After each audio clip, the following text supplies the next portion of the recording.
Welcome back to Mild History.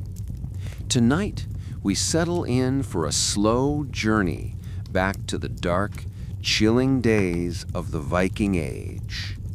Forget the thrilling sagas of glorious battles and golden plunder. Tonight, we're not concerned with kings or warlords.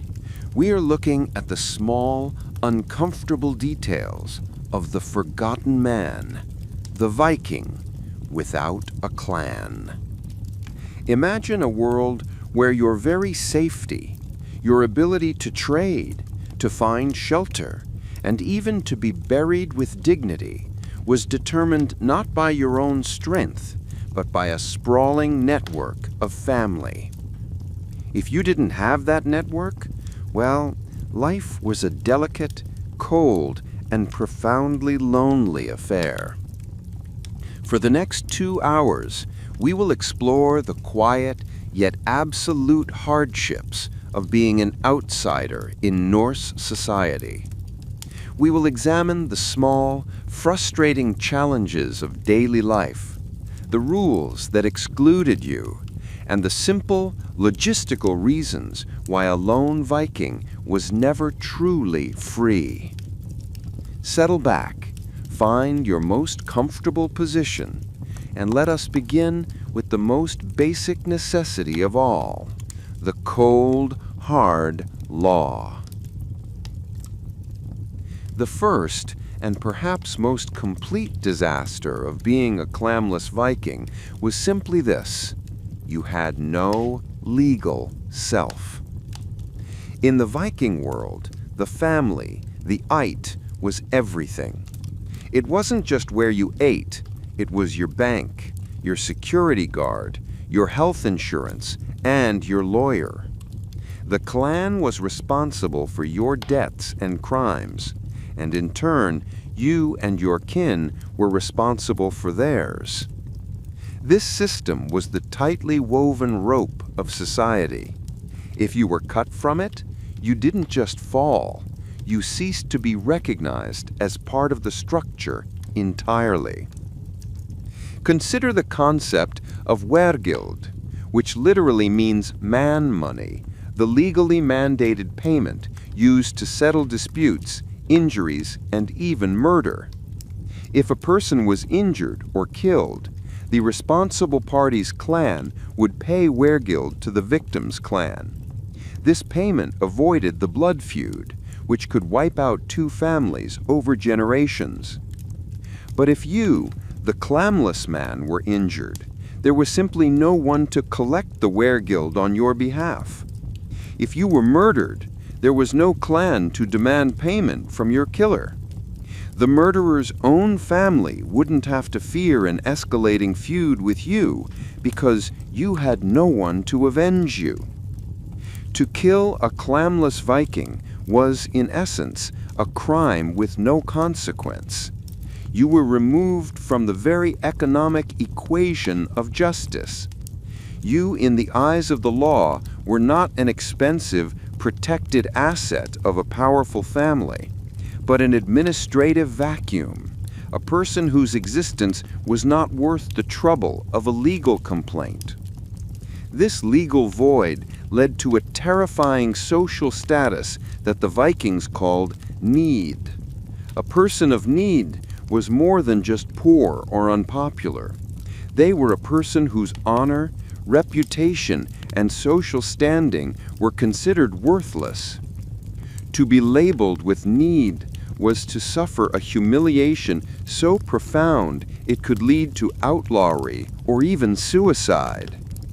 If the most powerful family in your settlement decided they simply wanted your meager land or your few tools or your boat, you had no one to stand up with you at the thing, the Viking assembly or law council. Your word, the unsupported voice of a lone person, held no weight against the combined, sworn testimony of an entire, functioning family unit. You quickly became the invisible man, a figure who could be legally bullied, casually dismissed, and physically harmed with almost perfect impunity. It was the crushing reality of legal non-existence that defined your every waking moment. With the legal protection of the clan gone, the challenges facing the clamless Viking became immediately physically real. These weren't grand, legendary hardships. They were the dull, grinding difficulties of simply trying to exist. Consider the simple, crucial act of shelter. Longhouses, the large communal homes of the Viking Age, were built and maintained by the collective labor and wealth of an entire ite.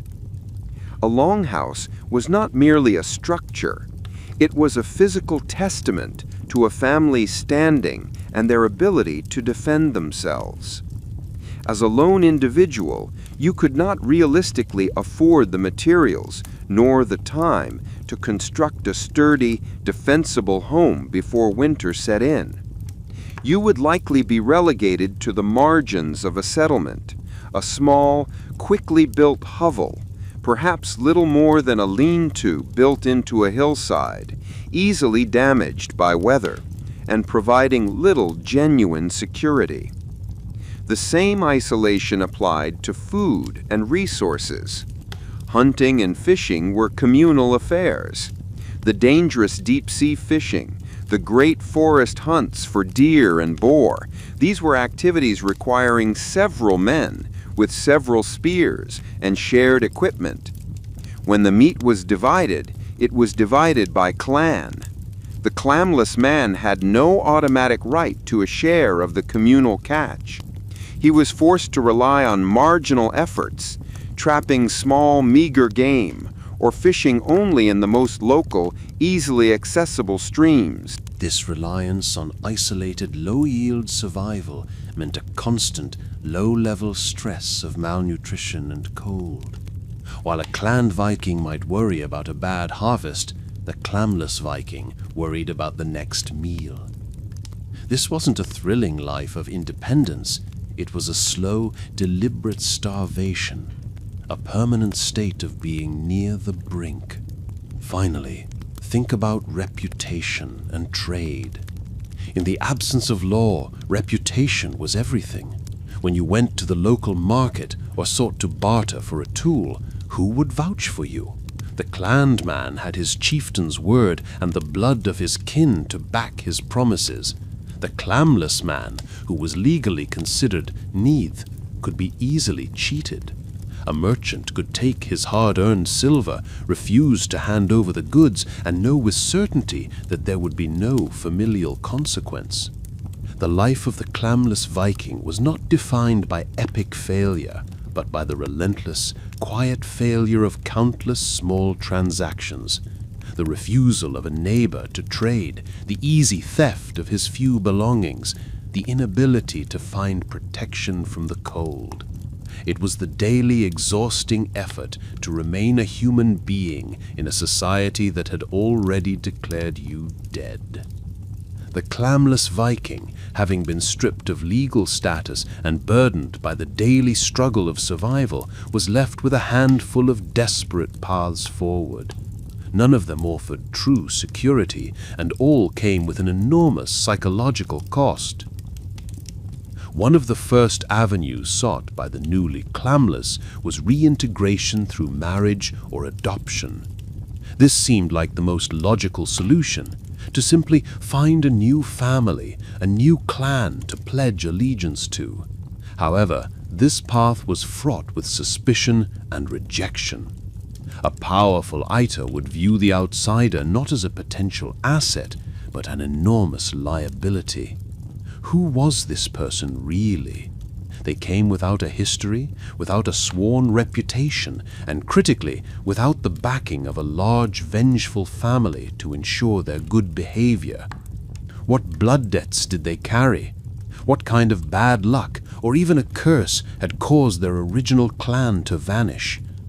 In a world where honor was everything, a lack of documented family history was the deepest black mark. most doors were slammed shut, not out of malice, but out of absolute, practical fear of the unknown.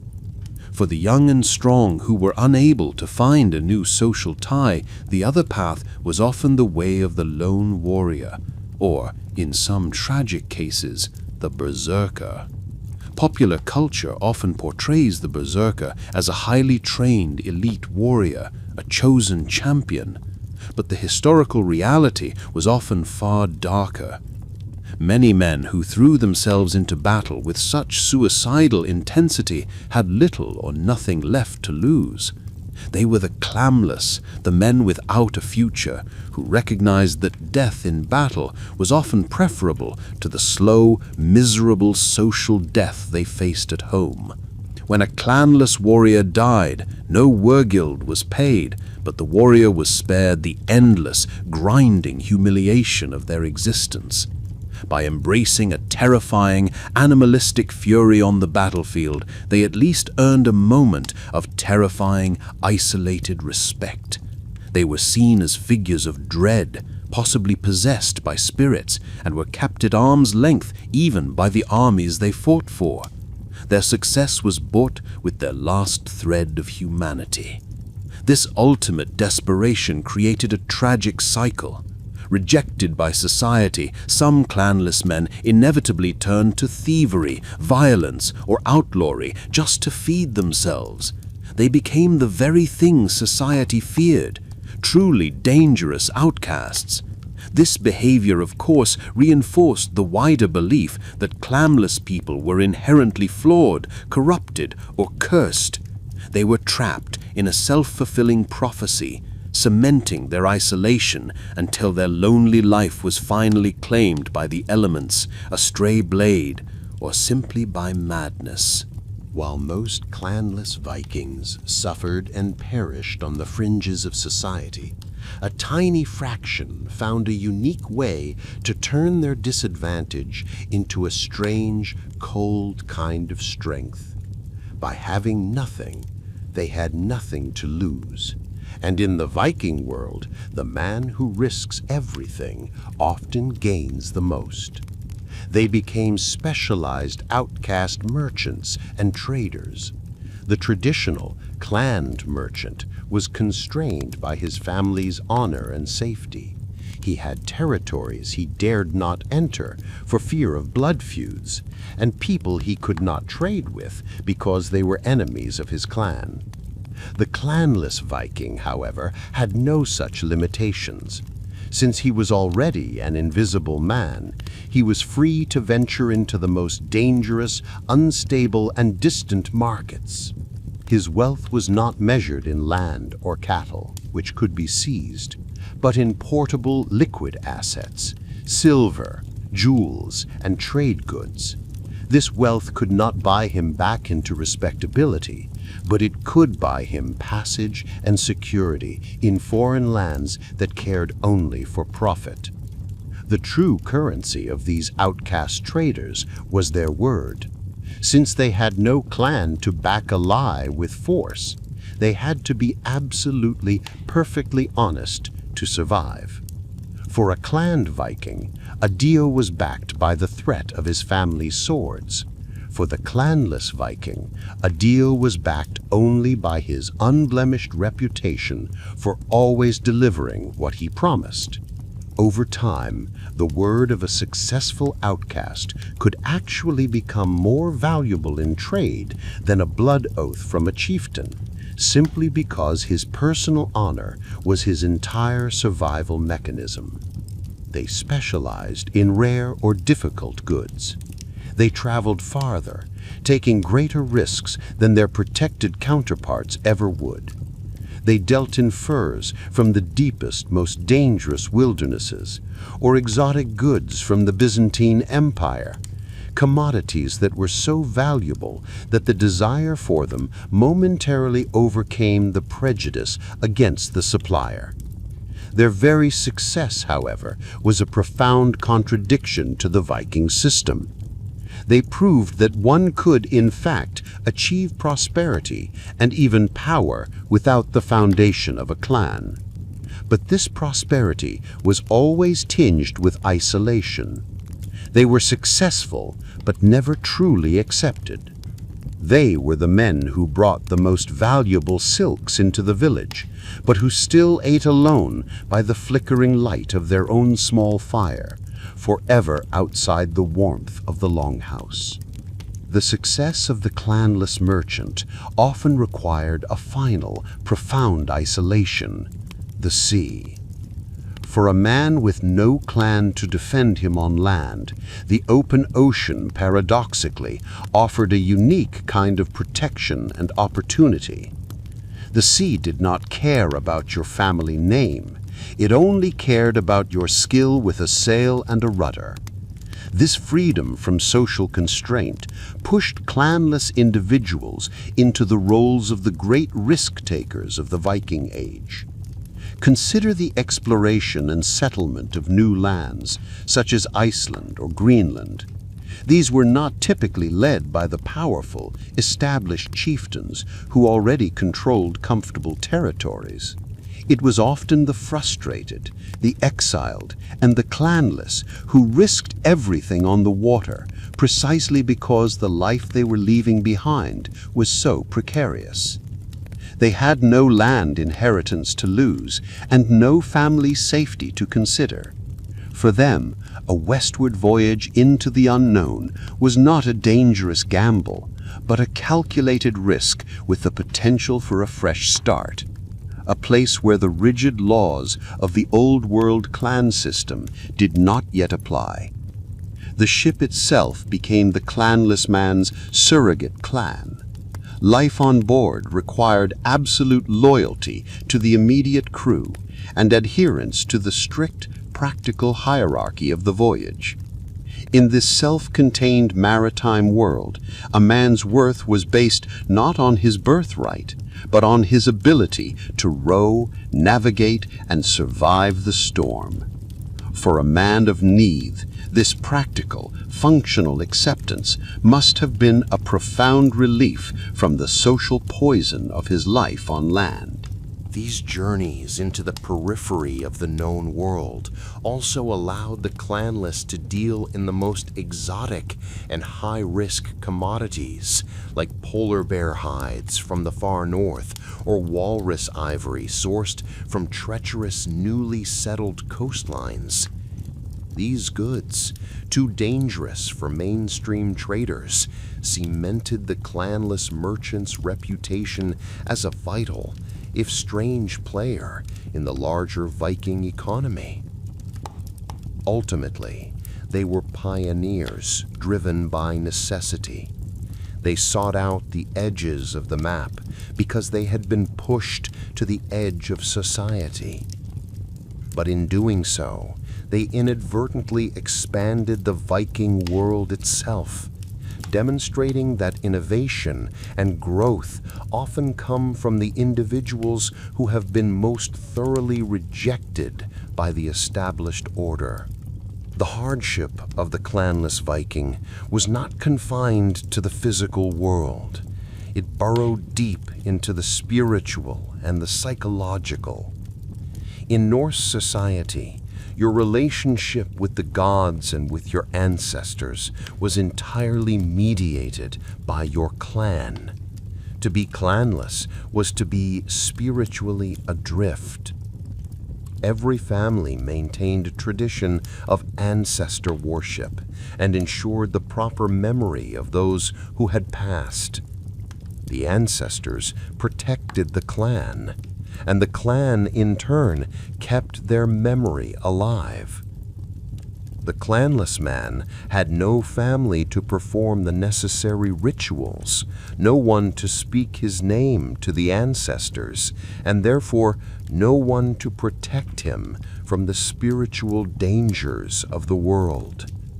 He was a lone soul, unshielded and unremembered. This spiritual exposure led to the terrifying belief that the clanless man might be cursed or carrying an active offense against the gods that had caused his family line to vanish. People believed that associating with him could bring this same terrible misfortune onto their own home and kin. This wasn't merely social avoidance. It was a desperate act of self-preservation, treating the clanless as a source of ritual contamination. Perhaps the most haunting exclusion concerned death and the afterlife. When a clanned Viking died, his community would perform meticulous, dignified burial rites, ensuring his journey to the next world, whether to Valhalla, Folkvanger, or Hell. The clan would place goods, food, and often an elaborate grave marker to honor his transition. For the clanless man, death offered no such comfort. His passing was likely unnoticed, or at best, marked by a shallow, unhallowed burial with no grave goods and no lasting marker. He was buried outside the consecrated family plot, often in the deepest, most remote section of a forest or moor. Without a proper burial, his soul was believed to be left in a perilous limbo, unable to fully join the ancestors, doomed to wander the edges of the world. This final indignity meant that even in life, the clanless Viking carried the profound, crushing certainty that his struggles would not end with death. They would simply transform into an eternal, solitary drift. The social fear of the clanless Viking was not irrational. It was rooted in the structure of Norse belief, where a person without ties was believed to be a magnet for misfortune.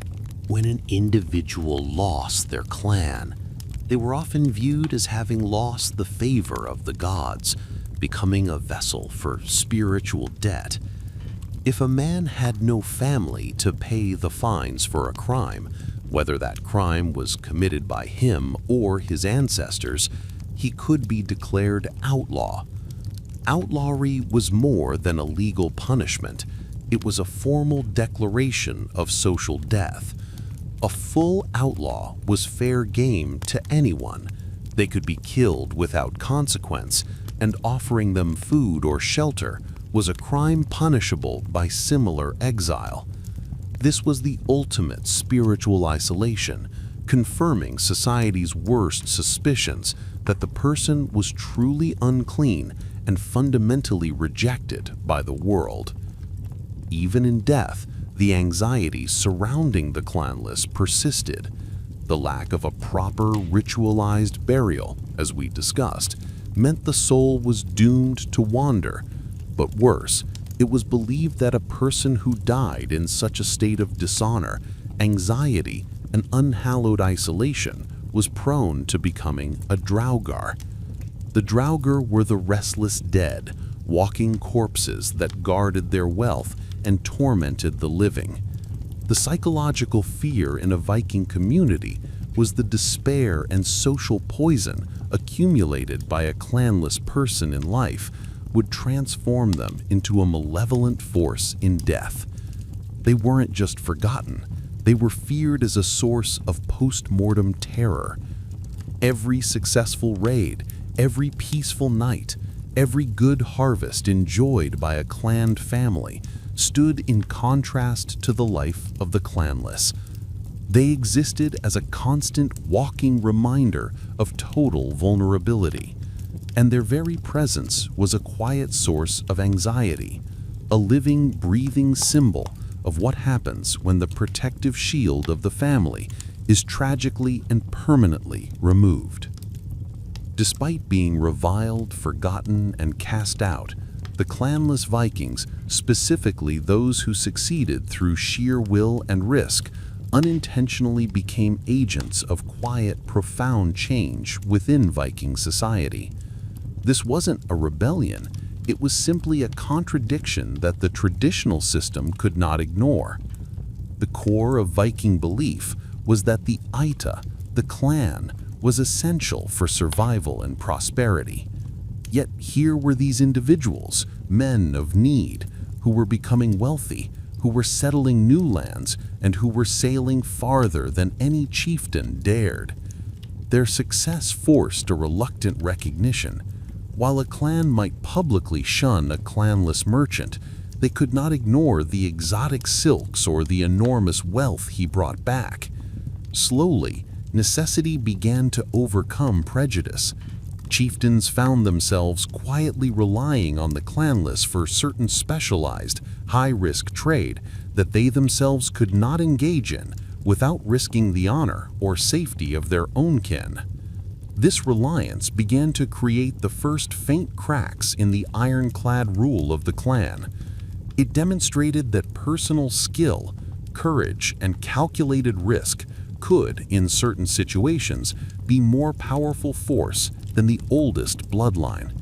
A powerful ship captain, though clanless, could become necessary for trade, giving him an unspoken leverage that no amount of law could grant him.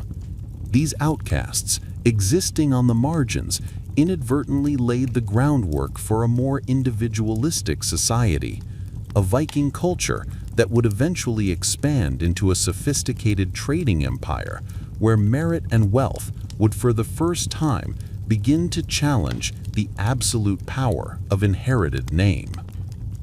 The enduring power of the clanless Viking is not found in the silver they earned or the lands they discovered, but in the ultimate lesson they provided about human resilience. They were people who had been declared non-existent by their own culture, yet they continued to live, to strive, and in some cases, to flourish. This required a profound psychological strength, the difficult work of creating an identity entirely from within. For a society that measured a person by the greatness of their ancestors and the size of their family, the existence of the successful outcast offered a powerful silent counterargument that a person's worth is inherent, not inherited. They proved that the capabilities of the human spirit aren't determined by social status or the approval of a chieftain, but by the will to endure. These individuals became the early, overlooked architects of the belief that one could truly redefine themselves. They were forced to look at their complete social annihilation and choose to build something new, even if that something was built on a foundation of total isolation. Their story reminds us that every person who has ever been told they don't belong, who has been rejected by the groups they thought would accept them, or who has had to build a life from nothing, is continuing a quiet, fierce tradition that stretches back to the Dark Ages. The clamless Vikings ultimately teach us that while society may have the power to cast you out, it can never entirely strip you of the power to choose how you respond to that rejection. They transformed their desperate survival into a legacy of silent inspiration, proving that even the most marginalized life can carry within it the seeds of immense capability and enduring dignity. The logistical nightmare of travel. With no fixed home and no protective ite, the clamless Viking was forced into a life of constant, low-level mobility. But travel itself, which might sound romantic, was a profound logistical nightmare. In Viking society, hospitality was a crucial social lubricant. When a member of a known clan traveled, they could rely on established ties, a network of relatives, in-laws, or allies to offer a place to sleep, a hot meal, and a safe stable for their horse or boat. The clamless man had no such network. Every step of a journey was a negotiation, a potential rejection or a confrontation. He had to pay for meager lodging if it was offered at all, and he often had to sleep rough, exposed to the elements and to the very real threat of bandits who knew he had no one to avenge him. The simple act of securing a warm corner of a hall became an exhausting daily stressor. Furthermore, his ability to defend himself was perpetually under question. While a clanman carried his ancestral sword or axe, symbolizing his family's long history of honor, the clanless man's ownership of a good weapon was often viewed with suspicion. How did he come by such a fine piece of steel? Was it stolen? This suspicion meant he often carried inferior, easily breakable tools, further limiting his ability to hunt or defend himself during his lonely travels. Finally, think about the burden of constant watchfulness. A member of a clan knew that even when he slept, his relatives were there, ensuring the security of the group. The clanless man slept alone, or in the company of strangers who were often hostile. This meant his sleep was never truly restorative. It was a half-sleep, constantly interrupted by the fear of being robbed, attacked, or simply thrown out before dawn. This chronic, exhausting anxiety was a fundamental part of the logistical burden of being without a clan. The simple act of naming. Beyond the pain of their own lifetime, the deepest sorrow for the clanless Viking was the understanding that their efforts would die with them. They were denied the simple, profound human need to create a lasting legacy. The clan structure controlled all inheritance and property rights. Land, specialized tools, family jewelry, and even valuable ships were not owned by the individual, but by the et.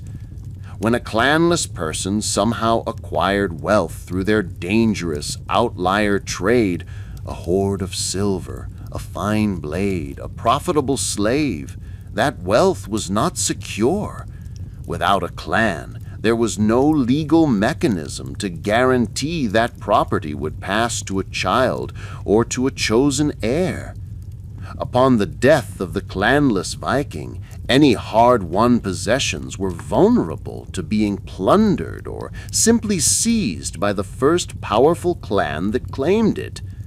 This meant the entire life's work of the outcast, the constant risk, the sleepless nights, the grueling travel, could be erased in a single afternoon. The ultimate tragedy, however, was the loss of the naming tradition. Vikings often named children after revered ancestors, a powerful tradition that reinforced the continuity of the clan and ensured the memory of the dead lived on. His name, his story, and his very existence were destined for historical erasure. He was a momentary spark in the darkness, leaving no legal footprint, no honored grave, and no remembered name to be spoken by future generations. He was a person who lived and died with an unwritten story, destined to fade entirely from the sagas and the law, confirming the social annihilation he suffered in life. The weight of social annihilation, a deep dive. Let us now settle into a deeper, slower contemplation of this peculiar state of existence. We have outlined the many ways the clanless Viking was failed by their society, but let us now focus on the cumulative, constant weight of that failure, the weight it pressed down on the mind and spirit every moment of every day. Imagine the clan Viking's life as a journey along a well-worn, wide and brightly lit path, supported on both sides by the solid walls of their family and the law. The clanless Viking, however, was perpetually walking along the absolute edge of a deep, dark precipice. The fundamental threat was the legal non-existence we first touched upon. Try to visualize what it means for your personhood to be negotiable. Every transaction, every conversation, every accidental bump in the marketplace was laced with the knowledge that you had no legal recourse. A powerful man could strike you, and his family would simply watch in cold silence, secure in the knowledge that no fine, no feud, no legal complaint would ever be forthcoming. It's the stress of being constantly discounted, always on the losing side of any argument, simply because the social arithmetic does not include you. This was a stressor that was never resolved. It was just there, a permanent headache of vulnerability, a truth as solid as the ground beneath your feet. This vulnerability manifested acutely in the simple, mundane economics of their life. While the claned man might focus on saving silver for a new shield or an expensive marriage alliance, the clanless man's entire mental landscape was dominated by risk management. Every piece of food acquired, every piece of firewood chopped was a triumph that could be instantly reversed by theft. The sheer exhausting labor of protecting one's own life from both the elements and the casual malice of men meant that true rest was an impossible luxury. Consider the isolation of their work. Every task that required communal effort, raising a structure, building a proper ship, driving livestock to a distant market, was barred to them. They were left with the small, solitary labors, the quiet trapping, the patient carving, the lone fishing from a small, rickety boat. The solitude was not a choice of freedom, but a sentence of perpetual hard labor. Their days were silent, broken only by the sounds of their own toil, with no one to offer a word of encouragement or a sharing of burdens at the end of the day. This isolation was compounded by the fear of the gods. We spoke of the spiritual rejection, but let's consider the daily reality of that fear. If a claned Viking faced a storm at sea or a bad harvest, he could appeal to the ancestors, he could offer sacrifice with the guidance of his chieftain, and he could find comfort in the shared faith of his kin. The clanless man, when the storm raged, was utterly alone. He had no one to interpret the signs, no one to share the ritual. The disaster was personal, and there was no comforting voice to assure him that he was still in the good graces of Odin or Thor. The terror of the natural world merged seamlessly with the terror of his social world. He faced the wrath of the gods as an individual, unprotected and eternally exposed. This spiritual debt was visible in their most personal moments, such as the desperate attempts to find acceptance through marriage. Imagine the immense difficulty of courtship. A respectable family, even a modest one, would examine a suitor's lineage, his land, his reputation, and the power of his extended family. The clanless suitor brought none of this. He came with a story of loss and a cloud of suspicion. Any alliance was seen not as a joining of power, but as a dangerous vulnerability. To court a woman was to ask her to share his social exile, to place her future children outside the protective circle of her own family. The rejections were slow, agonizing, and repeated, each one confirming his permanent state of undesirability. The tragedy of the Berserker figure remains one of the most chilling aspects of this isolation. To willingly enter that frenzy, to abandon one's sense of self and humanity in battle, must have been an act born of complete psychic exhaustion. It was not courage, but a deep, profound despair.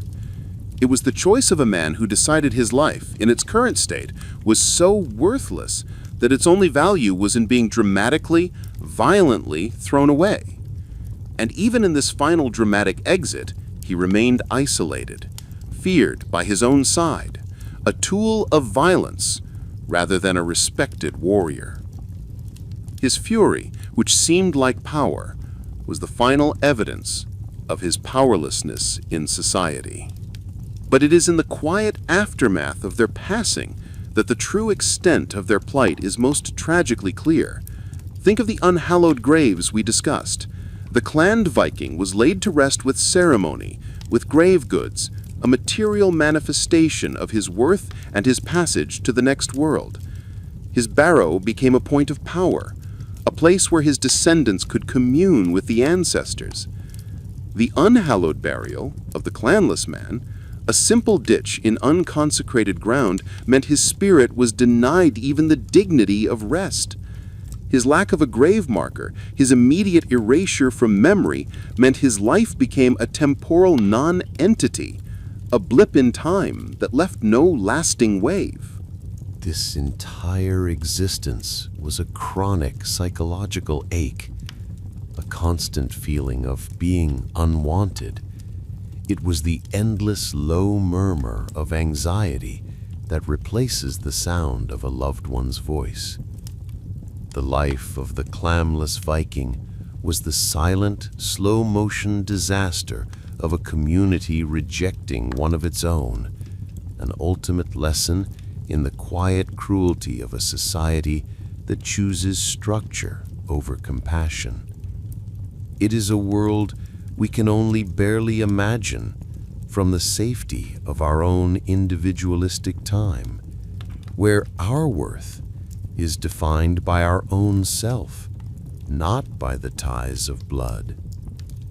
The story of the clamless man is the story of the human spirit's capacity to endure the relentless cold of being absolutely, utterly alone, a cold that even centuries later still echoes in the silent parts of history. Conclusion. The final quiet. We have wandered through the uncomfortable details of a life defined by absence, the absence of legal right, the absence of shared hearthfire, the absence of a proper farewell in death. It was an existence marked not by glorious defeat, but by the relentless, quiet failure of countless small transactions, the constant fear of casual injustice, and the profound spiritual chill of knowing one was unwanted. But as you settle deeper into your own place of comfort and safety, remember the ultimate quiet strength of these individuals. Their struggle offers us a unique mirror.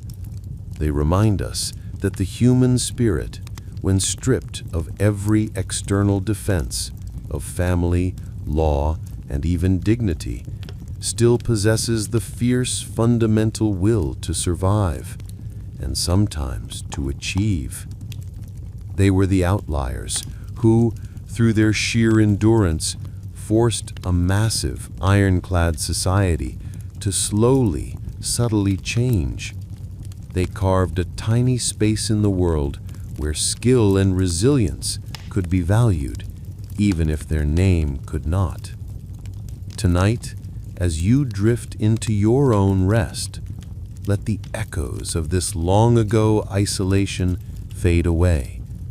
Let the chronic stress of the Viking Age remain in the past. Your home is safe. Your ties are secure. The cold, dark law no longer applies. Relax your mind. Feel the quiet safety of your own space and allow yourself to be carried away by the stillness of the night. Thank you for joining me on this journey through mild history. Rest now. Sleep well.